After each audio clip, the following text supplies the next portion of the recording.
Дневник во 20 часот, добро вечер, следува најавата за дел од денешните настани.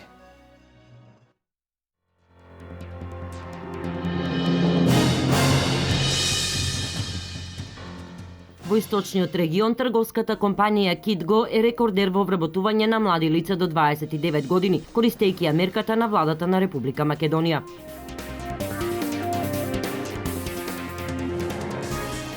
Од денес во Штип започнуваат отворените денови со граѓаните во Централниот регистар. Средба со граѓаните ќе има и директорот Андреја Поповски.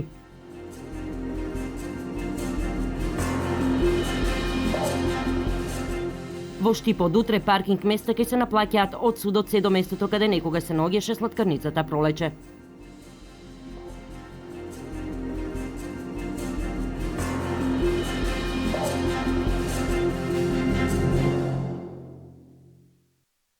Во источниот регион, трговската компанија Kitgo е рекордер во вработување на млади лица до 29 години. Поволностите од оваа мерка фирмите ја користат за нови инвестиции, проширување на бизнисот и зголемување на бројот на вработените. До сега преку оваа мерка на владата на Република Македонија се вработиле 10.750 лица. Трговската компанија Kitgo од Штип е една од најдобрите фирми во земјава во користење на мерката за вработување на млади лица до 29 години. До сега има вработено 151 лица со помош на бенефициите кои ги нуди оваа мерка. Само во Штип 930 млади луѓе се вработиле во приватни компании, а на ниво на Македонија 5200 фирми ја искористиле мерката за да вработат 10.750 граѓани до 29 годишна возраст.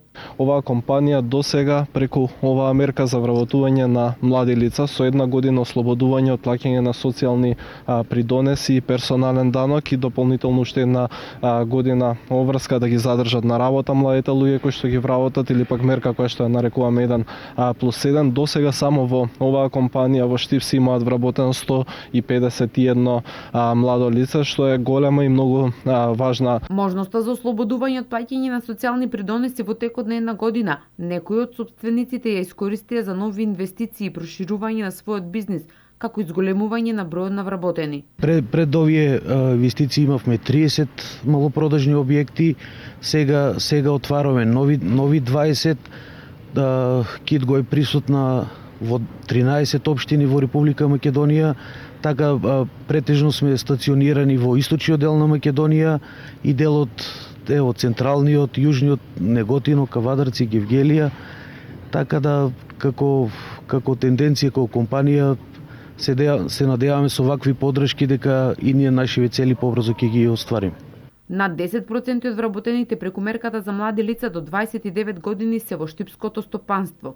Целта на локалната самоуправа е во Штип да нема невработени луѓе.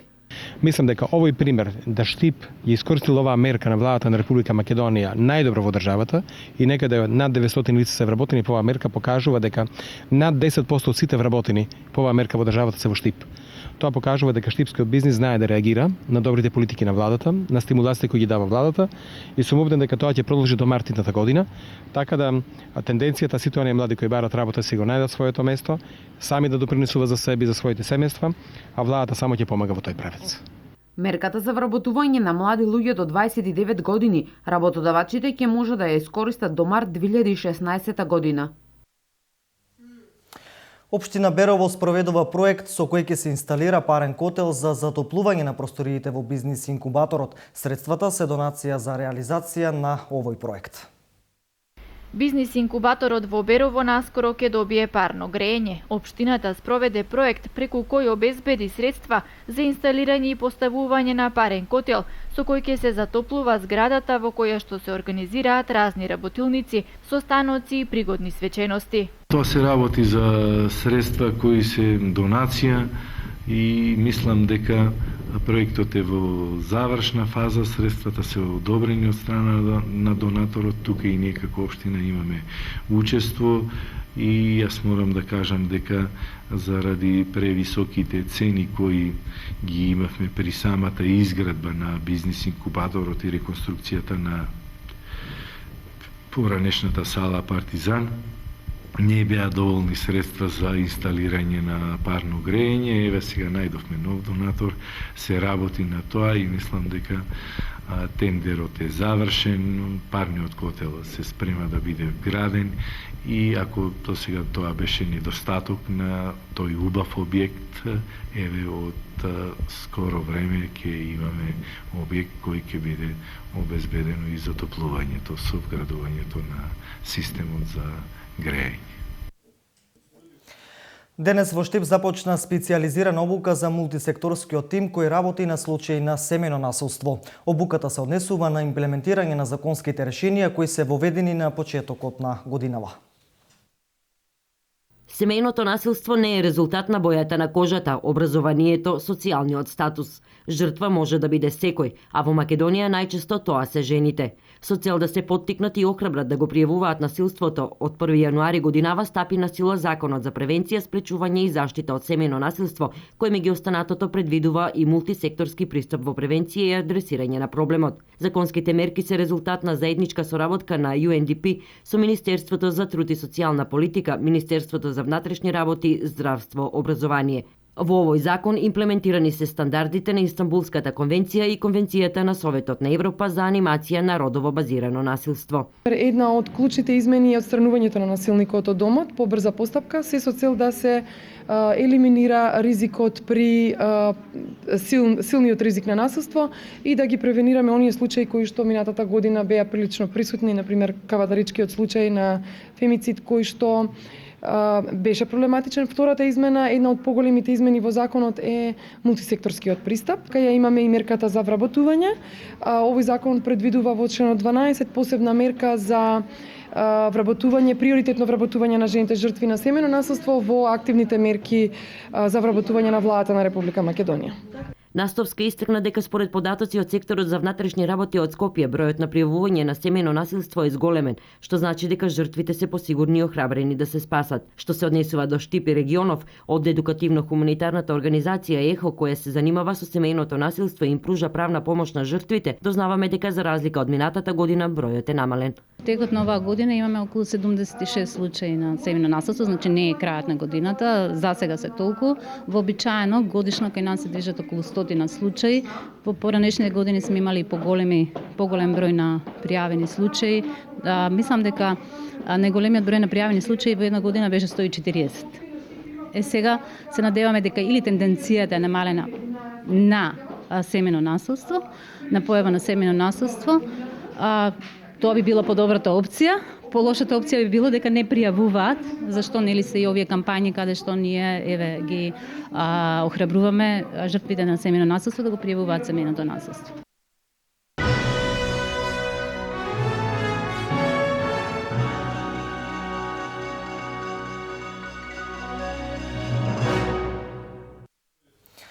Денес на пресконференција во општина Штип за нов директор на 31-то издание на Макфест е избран Љупчо Мирковски, диригент на Ревискиот оркестар на Македонската радиотелевизија и уметнички директор на Макфест од 91-та до 93-та година.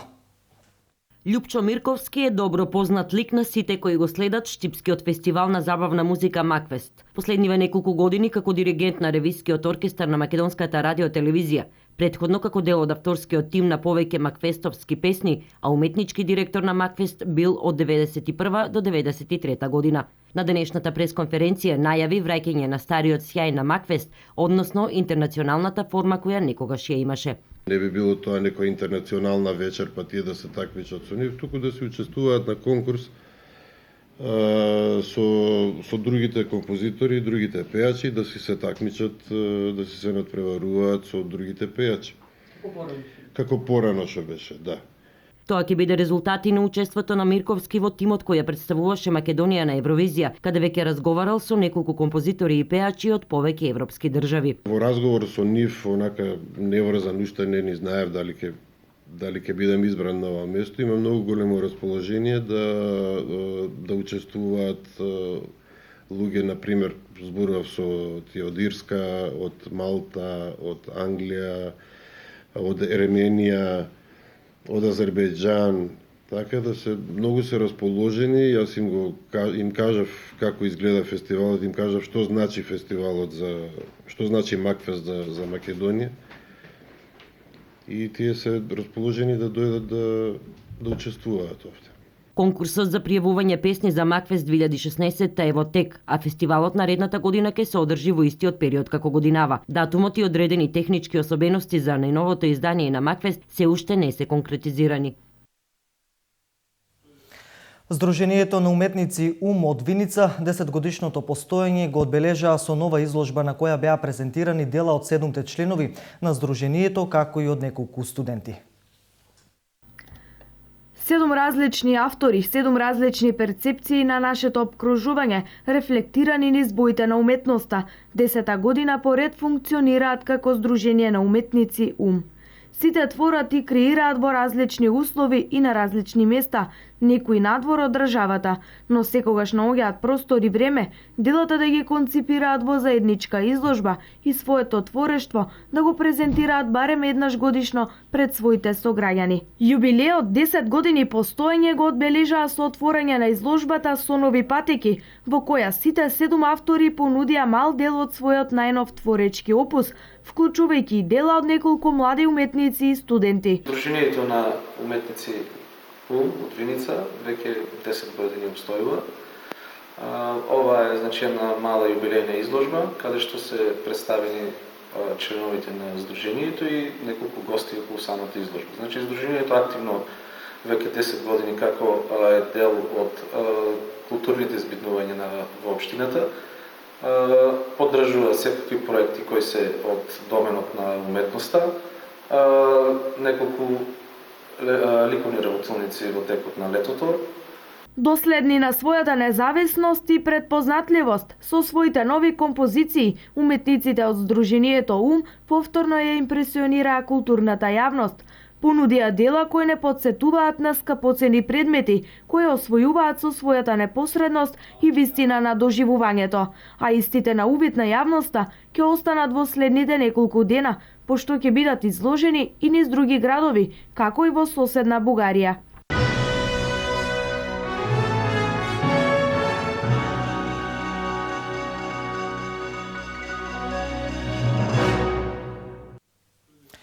Продолжува процесот на добивање решение на вработените од општата болница во Кочани. Денес на 8 волонтери од повеќе одделенија им беа врачени решенијата за работен однос.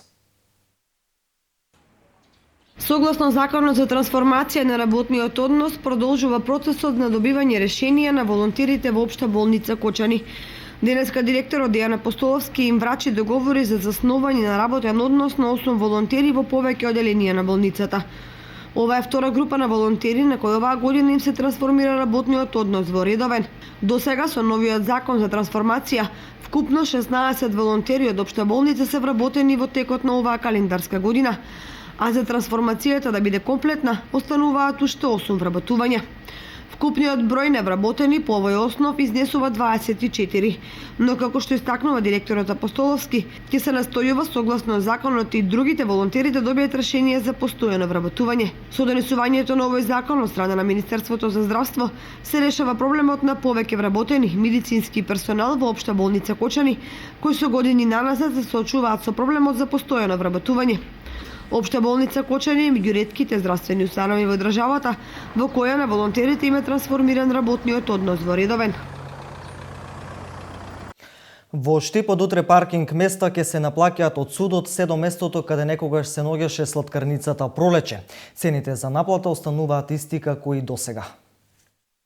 Значи ги известуваме граѓаните дека од утре 1 декември 2015 година на потегот од судот до Пролече ќе започне со наплата на паркинг просторот, односно јавното предпријатие ќе постапи согласно одлуката од Советот, која што е донесена, и патем да кажам дека цените за наплата остануваат исти како и во другите паркинг простори на град Штип.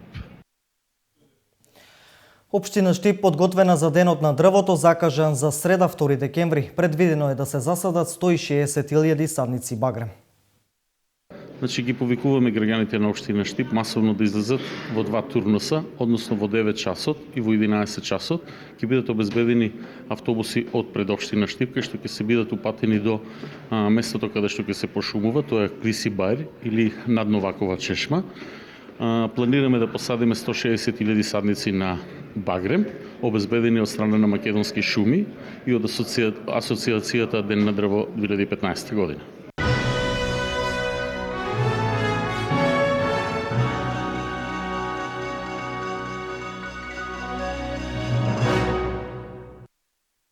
Постара жена од Виница е во животна опасност откако малолетник ја нападнал, при што добила нагмечување на главата, крварење во мозокот и скрашеници на черепот. 17-годишникот е приведен во полиција, извршен е разговор со него. Се преземаат мерки за расчистување на настанот. 62-годишна жена од Виница е во животна опасност откако малолетник ја нападнал, при што добила нагмечување на главата, крварење во мозокот и скрашеници на черепот. Како што информира полицијата, во 5 часот и 30 минути во полициската станица во Виница од медицинскиот центар било пријавено дека кај нив била донесена 62-годишната МП, која имала повреди во пределот на главата, пошто е пренесена во клиничкиот центар во Штип, каде дополнително е утврдено дека се здобила со фрактура на череп, со нагмечување на мозокот и се наоѓа во животна опасност. Старицата околу 3 часот слушнала тропање на приземјето од низината куќа, каде што спиела, станала и во тоалетот затекнала непознато машко лице, кој излегло во ходникот, пошто почнала да вика и во тој момент се разбудила низината снаа. Го прашале зошто неповикан влегол во куќата. МП го истуркала надвор, пошто непознатото лице се упатило пеш по улицата. МП и ВТ со автомобил тргнале по него и заклучиле дека се работи за нивни 17 годишен сосед. Тие го прашале за причината за влегувањето кај нив дома, пошто тој ја турнал МП, која паднала на тротоарот пред надворешната порта од неговата семејна куќа и се здобила со повреди. Со возило на брза помош била пренесена во медицинскиот центар. 17 годишникот е приведен во полиција, извршен разговор со него, се преземаат мерки за расчистување на настанот. Пред вестите од светот уште една информација. Се бара лицето Трифун Арсов од село Грлан и Виница на возраст од 80 години, кој не се вратил дома од 9 ноември. Последен пат е виден на автобуската станица во Виница на 9 ноември. Бил облечен во бунда со крзно и чизми на нозете. Доколку имате било какви сознанија или информации, јавете се на телефонскиот број 077 671 780 или 070 764 686.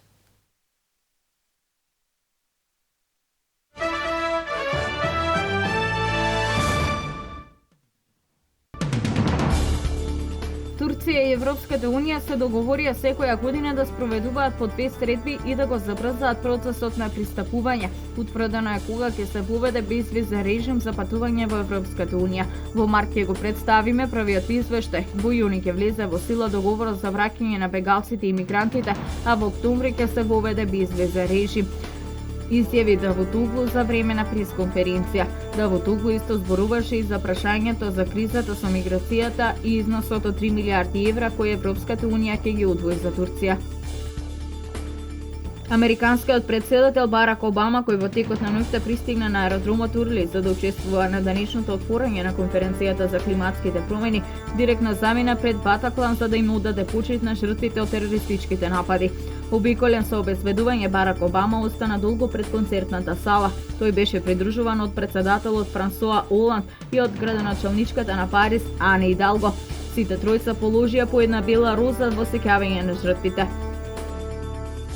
Во Париз денеска почнува 21-та меѓународна конференција на Обединетите нации за климата, на која се очекува да учествуваат 150 председатели или владини представници од држави од целиот свет. Целта на конференцијата е да се постигне историски глобален договор за борба со затоплувањето со ограничување на емисиите на штетни гасови. Средбата ќе се одржи во конференцијскиот центар на Бурже во северно предградие на Париз. Учесниците најавија дека ќе направат историски договор за да се избегне катастрофално глобално затоплување на климата, а францускиот министер за надворешни работи апелираше до сите учесници во преговорите да действуваат хитно и да бидат подготвени на компромиси. Официјално име на конференцијата за климата е годишна конференција на државите од рамковната конвенција на Обединетите нации за климатски промени. Конвенцијата беше прифатена на средбата на врвот на Рио во 1992 година. Од тогаш секоја година државите по конвенцијата се собираат на различни места во светот за да разгледаат како се применува. Конвенцијата стапи на сила во март 1994 година и сега има 196 членки.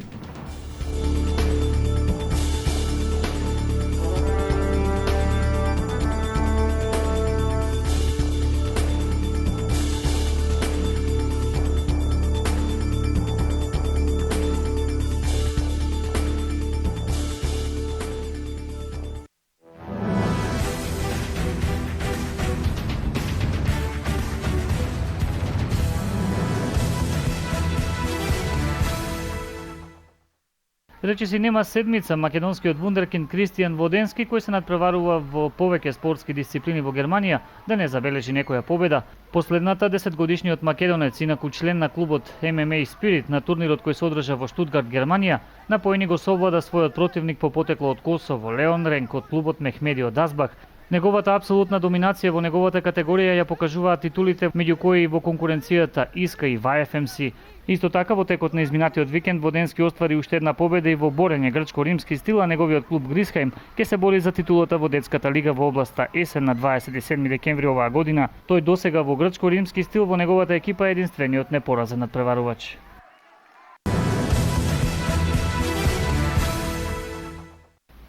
Со резултат 67-50, женскиот кошаркарски клуб Клупскиот Делчево во шестото коло од првата кошаркарска лига во женска конкуренција успеа да му го нанесе вториот пораз на второпласираниот тим Студент од Скопје. Домашната екипа, иако некомплетна, без најискусната Марија Видикова Николич, Ана Догазанска, Ирена Ристова и Елена Алексич, но со повратничките по една сезона во клубот со кој го освоја и купот и 3 сезони редеа само успеси, репрезентативката Ванеса Василевска, како искусната Елеонора Георгиева Атанасова, започна доста добро и за 2/4 направи предност од 22 поени.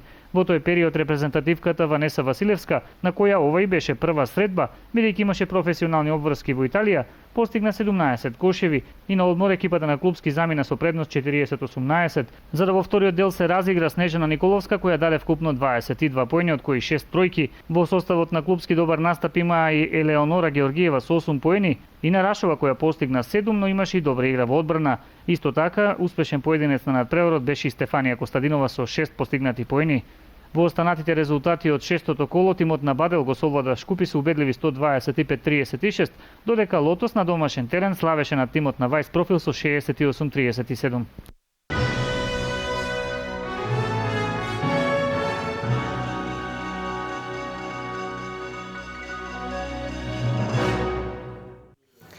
Ова е се за денес. Посетете ја и нашата веб страна kanalplus.mk и секако следете не на Facebook. Пријатна вечер.